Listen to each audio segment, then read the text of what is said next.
قائد ملت اسلامیہ، مرد جری، مرد آہن، مرد قلندر، شیر دل انسان، شیر اسلام، محقق العصر، امام زمانہ حضرت مولانا حق نواز جھنگوی شہید رحمۃ اللہ تعالی علیہ نے اپنی جماعت کی مرکزی شورا کا اجلاس بلایا، اور یہ اجلاس جھنگ میں پیپلا والی مسجد میں تھا، جو آج کل مولانا حق نواز جھنگوی شہید کے نام سے وہ مسجد موجود ہے، اور اس کا یہی نام رکھ دیا گیا ہے۔ شورا کا اجلاس جو ہے وہ گھنٹوں جاری رہتا تھا، تو اس میں آپ کے ملتان کے ہمارے دوست بھی شامل تھے، مولانا سلطان محمود ضیاء صاحب۔ انہوں نے کہا کہ مجھے بھوک نے بہت تنگ کیا۔ اب ہم میں یہ جرت تو نہیں تھی کہ ہم کہتے جی پہلے کھانا لاؤ، کھانا کھائیں گے پھر اگلی بات کریں گے۔ تو وہ اٹھے، ساتھ ہی گلی محلے میں کوئی ریڑھی نظر آئی چاولوں کی، وہاں سے کچھ چاول کھا لیے، آ گئے۔ اجلاس ختم ہوا، کھانا شروع ہو گیا۔ کھانے سے فارغ ہوئے تو مولانا حق نواز جھنگوی شہید رحمۃ اللہ تعالی علیہ نے ان سے کہا، مولانا سلطان محمود ضیاء سے، کہ آپ نے یہ کیوں کیا؟ تو انہوں نے کہا کہ مجھے بھوک تنگ کر رہی تھی، کہ جی آپ پھر مجھے بتا دیتے تو میں کوئی علیحدہ انتظام کر دیتا۔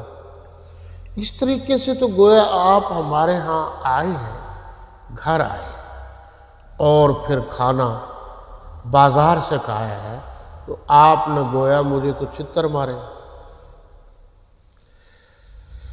مولانا سلطان محمود ضیاء کہتے ہیں کہ ہم بھی اور بھی باقی ساتھی رات کو وہیں رہے۔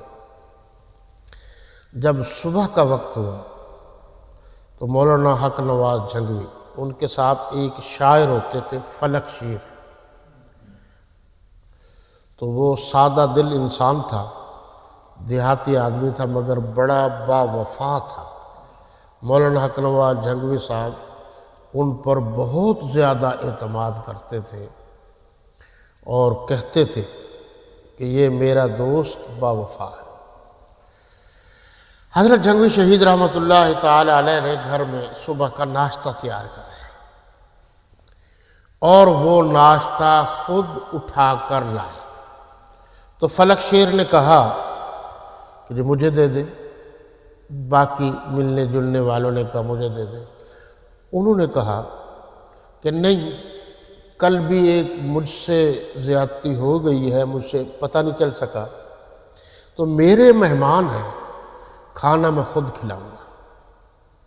تو حضرت جھنگوی صاحب وہ کھانا خود لائے، تمام ساتھیوں نے مل کر وہ ناشتہ، وہ کھانا کھایا۔ انہوں نے اس میں یہ بتایا ہے کہ مہمان نوازی بھی ضروری ہے۔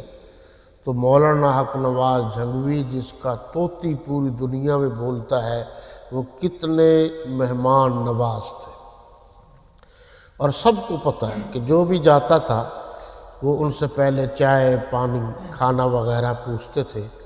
یعنی کوئی دوست یہ گلہ نہیں کرے گا کہ وہ وہاں گیا ہو اور وہ خالی پیٹ واپس آیا ہو اور اسے کھانے کے لیے کچھ نہ ملا ہو۔ تو مہمان نوازی سنت بھی ہے، اسلام کا حکم بھی ہے۔